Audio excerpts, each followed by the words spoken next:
প্রান্টু আমারে আপনাদের স্বাগতম। এখন বলব চুপ নিয়ে কথা। চুপ থাকো রেগো না, মানুষ বলে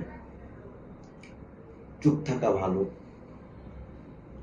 কিন্তু মানুষ কখন একেবারে চুপ হয়ে যায়? যখন তার মৃত্যু হয়। এটাই তো সত্য। কিছু কিছু মানুষ আছে যারা জীবিত থাকাকালীনই চুপ হয়ে যায়। তার মানে কি জানেন? তার মানে হলো